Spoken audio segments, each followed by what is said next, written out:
네, 안녕하세요. 성북학개론의 강성봉입니다. 네, 박수진입니다. 네, 박수진 팀장님 잘 지내셨나요? 아니 잘 못 지내고 있습니다.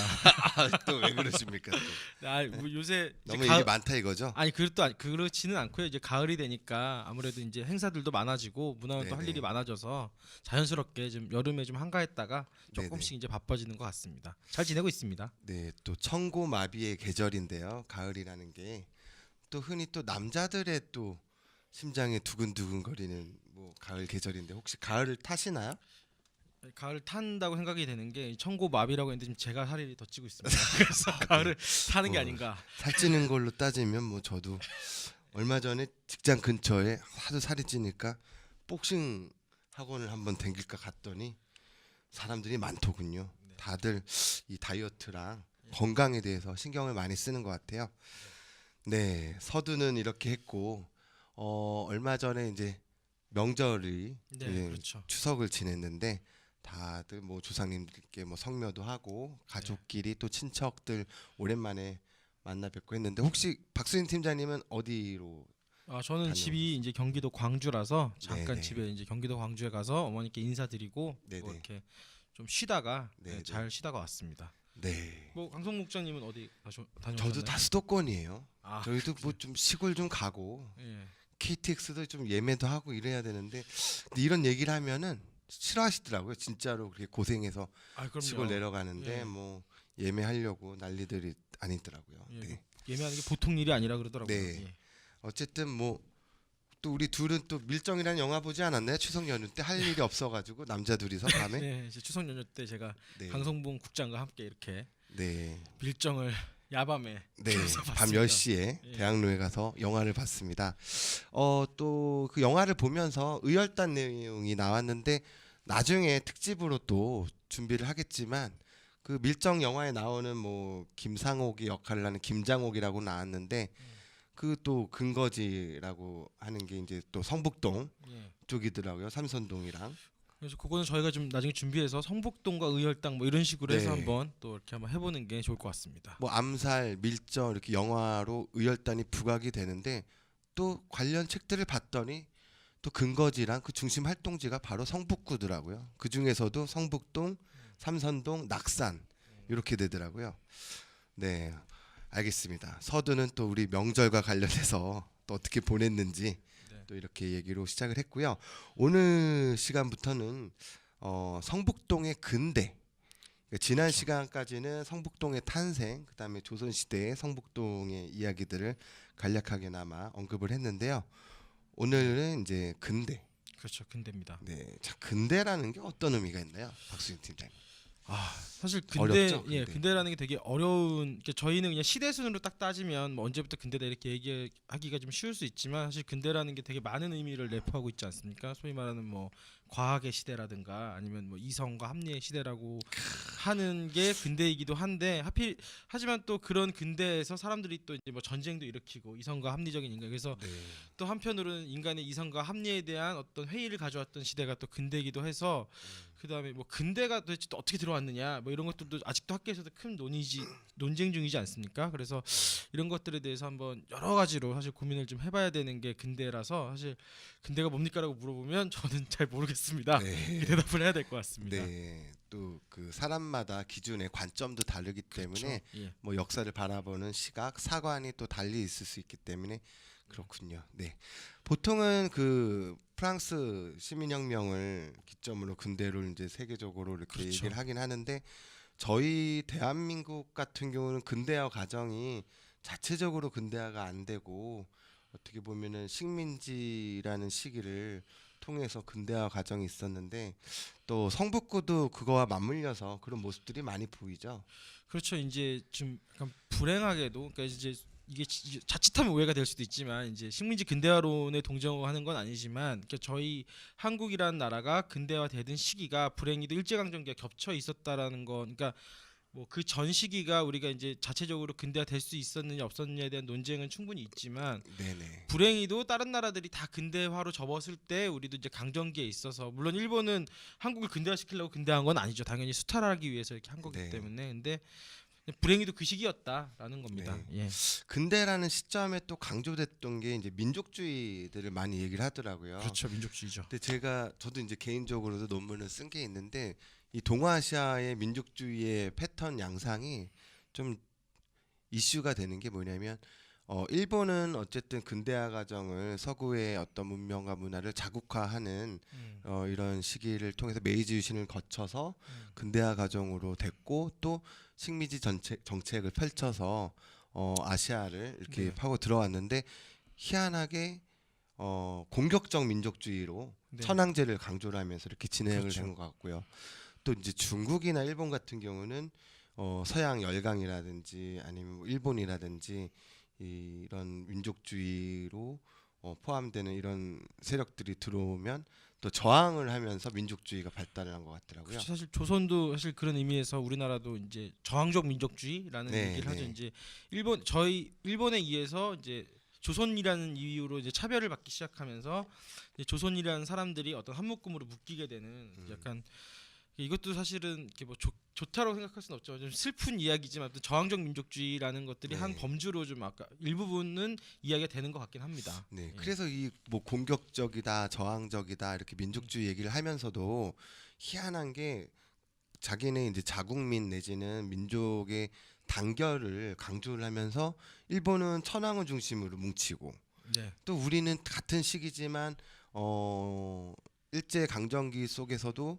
당군이라는 우리 민족이 그렇죠. 뿌리를 강조하는 상황으로 가고 중국도 황제를 또 강조하면서 이게 참 희한한 특징들이 또 보이더라고요. 그렇죠? 그렇죠. 그러니까 민족주의라는 게 이제 그렇게 강조되면서 사실 이제 뭐 우리 민족끼리 잘 살자 이렇게 했다라는 거는 사실 이제 거까지만이었으면 서로 좋았을 텐데 이제 서로가 이제 일본은 우리를 침략했고요. 중국도 침략했고 그래서 서로가 이렇게 약간 우리 민족이 아니면 남의 민족들을 배타하면서 적대화하면서 했던 거는 이제 동아시아 사회에 나가서 이제 세계사적으로 좀 불행이 아닌가 그런 생각을 또 하게 됩니다. 근데 너무 저희가 재미없게 딱딱하게 이상한 것만 하는 것 같아요. 청취자분들도 쉽게 이렇게 다가서게끔 해야 되는데 그럼 이제 본론으로 들어가죠. 왜 이런 지금 논의를 했냐면 지역의 어떤 근대화 그다음에 근대 시기의 성북동이 어땠을까라는 질문을 던지기 전에 근대화라는 게 어떤 개념으로 사람들이 지금 인식을 하고 있는지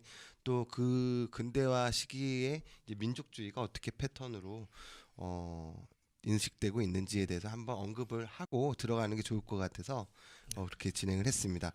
자, 그러면 이 한양 성곽도 이렇게 있고 저희는 성곽 바로 바깥에 그렇죠. 있는 동네인데 특히 성북동 같은 경우는 바로 그렇잖아요.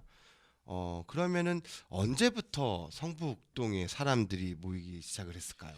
그러니까 사실은 성북동에 사람이 모이기 시작한 거는 뭐 조선 시대부터다라고 얘기하기는 좀 어려울 것 같습니다. 물론 거기 사람이 살기는 분명히 살았을 텐데 네네. 뭐 지금같이 뭐 큰 마을이 있었다고 보기는 어려울 것 같고 제가 그때 이제 한영훈 저희가 자료를 모으면서 한영훈 선생님 시무장의 폐쇄토지제장이라고 해서 옛날 토지 대장을 찾아봤더니 시무장 근처로는 시무장 말고는 집이 없더라고요. 그러니까 네. 그쪽이 지금 북정 마을인데 아무래도 이제 그쪽까지는 그때까지 이제 개발이 좀 안 됐던 것 같고 네. 혹은 사람이 살았어도 지금 약간 불법적으로 살았다 그래야 되나 그 당시에는 이제 그랬을 가능성이 좀 있는 것 같고요. 본격적으로 사람이 살기 시작한 거는 20년대 30년대 넘어가면서가 아닐까. 네. 근데 아까 전에 제가 보니까 강성모 목자님께서 이 인구 변화를 좀 조사를 하시는 네, 것 같은데 네. 아 그래도 지금 체킹을 하고 있습니다. 네. 이제 그 뭐 성북 구지라는 거나 아니면 뭐 네. 경성 시기에 일제 조사에 의한 걸 해보면 살펴보면 1915년에 성북동에 805명, 805명이 살았대요. 많이 안 사네요, 확실히. 그렇죠. 예.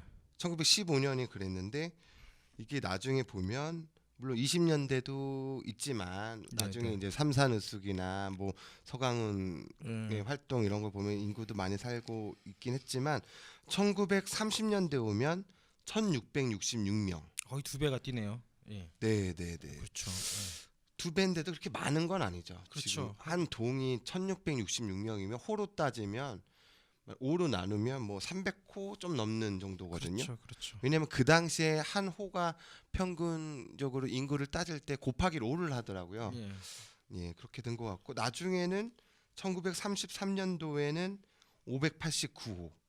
그러니까 한 뭐 3,000명 정도 거의 육박하는 이런 통계가 나오더라고요. 또 재밌는 거는 33년도에 발음이 새네요. 또 이거 어저께 욕을 먹었더니 어떡하지? 이거 큰일 났네. 예. 이거 진지하게 해야 되는데 1933년에 589호인데 곱하기 5를 한다고 해도 600호라고 잡아도 거의 3,000명 정도인데 네. 그 중에서 농업 인구는 두 집밖에 없더라고요. 역시 농업을 하기 좋은 땅은 아니었던 거죠. 그런 것 같아요. 저희가 저번 시간에 얘기했지만 예, 마사토고 이게 또 예. 이제 또 근대화되면서 또 네, 이제 네. 왔다 갔다 뭐 공업 관련된 것도 하고 출퇴근하고 뭐 이런 것 같아요. 그러면 우리 박 팀장님이 지도를 준비했다고 네, 이렇게 네. 하시더라고요. 이게 이제 보시면 요 뒤에 어이구 지도가 안 넘어가네요. 지금 이게 나왔습니다.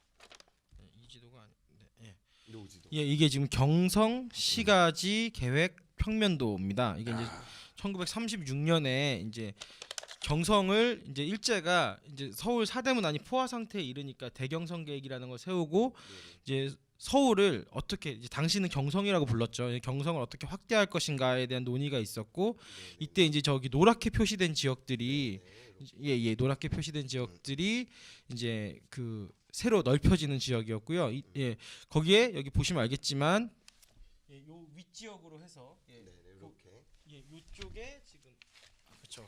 예, 그쪽이 이제 네. 성북구 지역에 해당합니다. 네, 네. 그러니까 이게 보면은 전체 그 서울 쪽을 쫙 봤을 때 한양도성 안쪽에서가 아니라 이제 그 바깥으로 확장하는 느낌이 확실히 드네요. 그렇죠. 확실히 바깥쪽으로 들고 이때 서울 면적이 아주 획기적으로 늘어나게 되죠. 예. 네.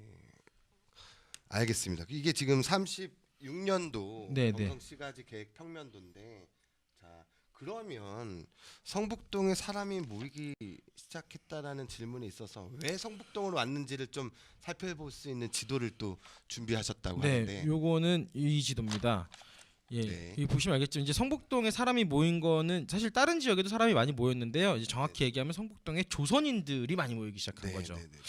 이 보시면 저기 이제 저희가 파란색으로 표시해 놨는데 네. 뭐 명동을 중심으로 해서 충무로, 신당 이제 그 저 동쪽으로는 그렇게 돼 있고요. 그다음에 서쪽으로는 충정로, 아현, 남쪽으로는 마포, 용산 이렇게 파랗게 표시된 지역은 대부분 일본인들의 거주 지역이었습니다. 그러네요. 뭐 그 무슨 정 뭐 이렇게 하면 명동 이렇게 하면 뭐 김두한도 생각하고 그렇죠. 하지만 그러네요. 남산자락이랑 명동, 충무로 또 충정로, 아현, 그렇죠. 용산, 마포 다 그렇네요. 일본인들 주거지도 많고 일본인들 상인들도 많고. 뭐 특히 용산 같은 경우에는 아예 뭐 일본인들에 의해서 개발됐다고 할 정도니까 네. 예, 그래서 그렇기 때문에 이제 그리고 조선인들이 활동했던 건 그래서 주로 사실은 이제 북촌 쪽이나 1920년대까지만 해도 네.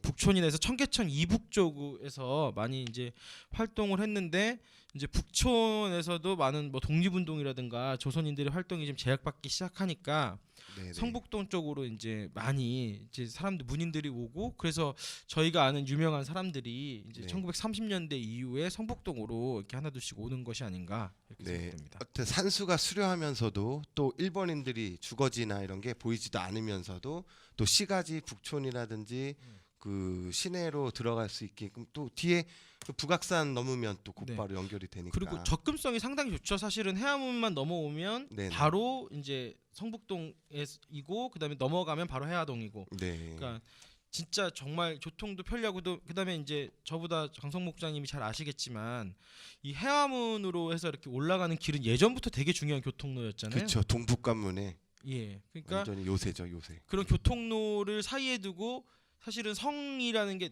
이게 불행이지만 또 해화문이 헐리면서 그렇죠. 예, 물루가 흘려서. 예, 물류가 헐리면서 교통이 사실 더 편리해진 측면도 사실은 있습니다. 그래가지고 네. 이제 사람들이 더 많이 성북에 모이게 되는 게 아닌가 이렇게 생각을 하게 됩니다. 네, 알겠습니다. 지도로 이렇게 설명을 하니까 좋네요. 준비를 좀 잘해야 될 것 같아요.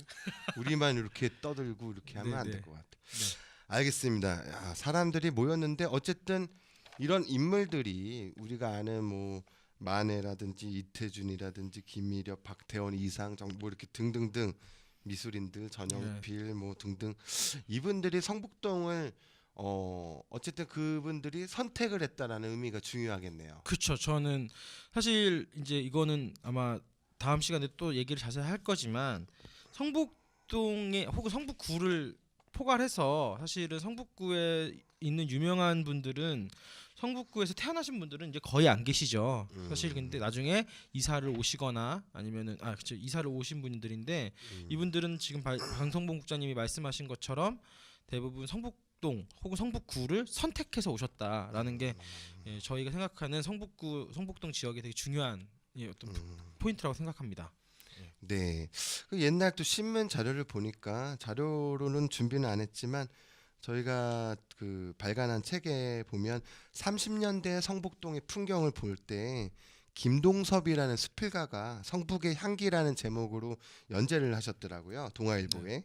1930년 3월 27일자부터 4월 2일까지 3회에 걸쳐서 했는데 그 내용들을 보니까 뭐 잔디라는 표현으로 이렇게 성북동을 묘사를 하는데 이게 진짜 잔디가 아니라 밭처럼 뭐 상추 뭐 그다음에 뭐 감자, 오이, 호박, 옥수수 뭐 등등등의 이제 어떻게 보면 밭농사의 풍경들을 잔디로 또 묘사하면서 성북의 모습들을 그렇게 그려낸 수필 작품이 또 있네요. 네, 그렇죠. 근데 이때 보시면 이게 이거 농업을 한 게 아니야 이렇게 생각하겠지만 농업이라기보다는 그 당시에는 뭐 우리 뭐 조금 몇십 년 전만 해도 마찬가지였지만 집에서 텃밭이나 좀 크게 하는 것처럼 네. 이제 그렇게 했던 거 같고 그게 본격적으로 그걸 업으로 삼았던 것 같지는 또 않습니다. 네. 그렇게 보면. 아까 제가 말씀드렸지만 이 김동섭이라는 수필가가 그런 성북동의 풍경을 묘사했을 때 인구가 1666명이었거든요. 네, 그리고 그렇죠. 또 재밌는 거는 이제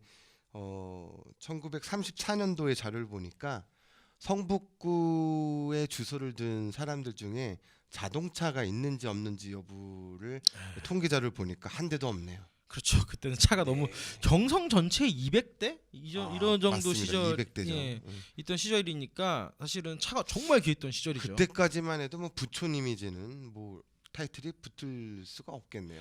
근데 이제 그런 건 있습니다. 그러니까 네네. 성북동 저희가 얘기를 할 거지만 성북동에 이제 그 주거지 중에 부자 주거지들이 지금도 부자분들이 사시는 그 위쪽이라 그래야 되나요? 그쪽에 이제 부자들 별장이 있었는데 별장들이 많았죠. 네. 그분들은 아마 차를 가지고 있었을 거예요. 근데 음. 주소지가 성북동이 아니라 그분들은 말 그대로 별장이군요. 별장이니까 그렇죠. 이제 아마 경성 그러니까 사대문 안에 있었기 때문에 차량이 그분들이 차를 가지고 있었어도 성북동에 있는 차로는 등록이 안 됐을 가능성이 높습니다.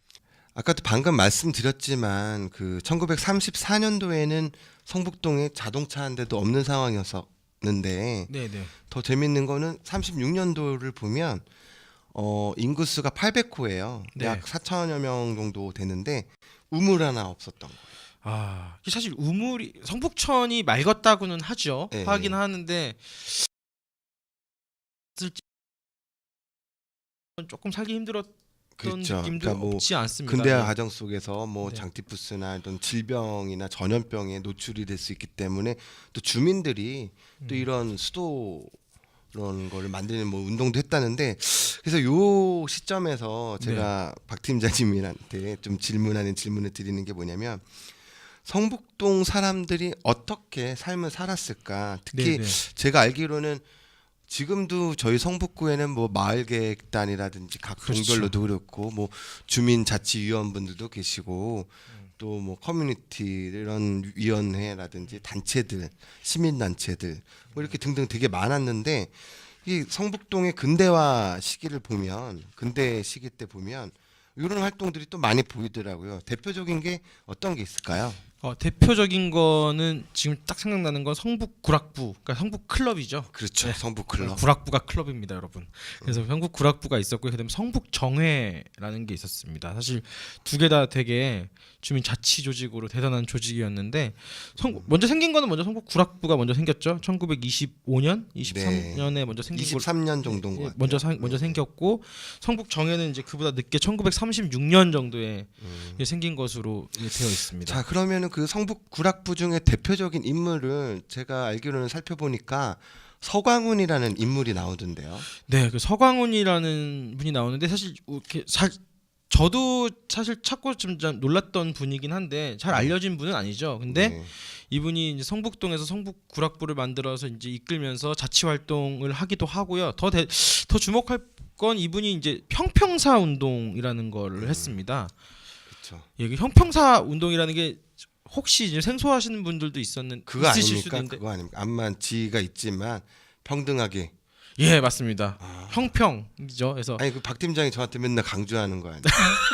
그렇죠. 형이든 뭐 상사든 그렇죠. 똑바로 해야 하면서 아니 뭐 같이- 그런 같이 대우를- 똑바로에는 네? 그런 거 아니지만 아니에요? 서로 이제 의견은 동등하게 주고 받아야 된다. 뭐 이 정도 얘기인데 네, 형평사 운동. 네. 사실 이게 이제 백정들이 이제 신분 차별은 우리가 이제 1894년에 그렇죠. 없어졌지만 신분제 폐지가 됐죠. 신분제 폐지가 됐지만 실질적인 신분적인 차별, 특히 백정들에 대한 차별은 아주 심하게 남아 있었기 때문에 이제 형평사 운동이라는 걸 백정들이 이제 하기 시작한 거죠. 그래서 백정들만이 아니라 당대 지식인들도 참여해서 네네. 백정들도 동등하게 대우를 해달라 네네. 이렇게 했던 건데 주목할 만한 건 이게 왜 하필은 성북동이었을까 이런 생각도 드는데 혹시 강성무 목자님 뭐 생각나시는 아이디어 같은 게 있으신가요? 어려운 건 또 왜 저한테 그렇게 떠넘기는군요. 성북동에서 아니 형평사 이 운동을 했을까? 서광훈이라는 분이 약간 사회주의 계열이더라고요. 운동도 하면서 또 성북동뿐만 아니라 아까 말씀하셨던 형평사 운동을 또 다른 지역이나 이런 데서 네네. 다 전국적으로도 이렇게 주도를 또 했던 인물이고 네. 또 아까 설명해주신 성북구의 그 자치적인 활동인 성북구락부의 네. 또 핵심 인물이 서광훈이더라고요. 그렇죠. 그래서 여기 성북구락부의 서광훈의 인물이 서광훈이라는 인물이 대단하다라는 걸 우리가 이제 지금 파악이 됐는데 그래서 또 집터를 또 찾았잖아요 저희가 그렇죠. 지금 집터를 찾았는데. 번지수로까지 이렇게 찾아가지고 근데 재밌는 건 아까 저한테 질문하셨듯이 왜 이 양반이 뭐 이런 형평사 운동을 하게 됐을까라고 이렇게 질문을 던졌는데 백정 얘기하니까 딱히 생각드는 거는 반촌 생각나네요. 거기 성균관 앞에 아 그렇죠. 그거 아닐까요?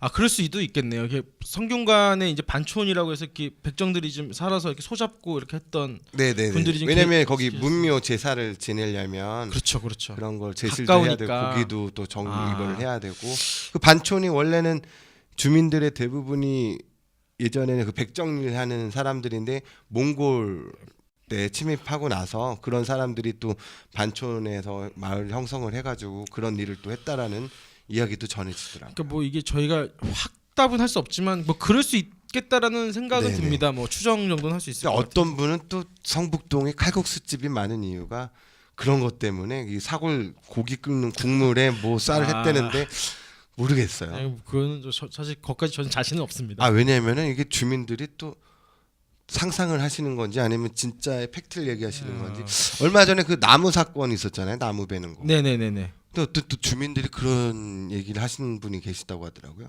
민족 독립운동가 33인을 기려가지고 나무를 플라타너스 나무를 33그루 심었다는 아. 얘기를 들어가지고 그게 근거가 있는 건지 저도 당황스러웠는데. 그런 건 좀 확인을 해봐야 되겠습니다. 예. 그래서 어쨌든 저는 성북구락부도 성북구락부인데 아까 제가 1936년에 만들었던 성북정회도 되게 재밌는 것 같습니다. 그렇죠.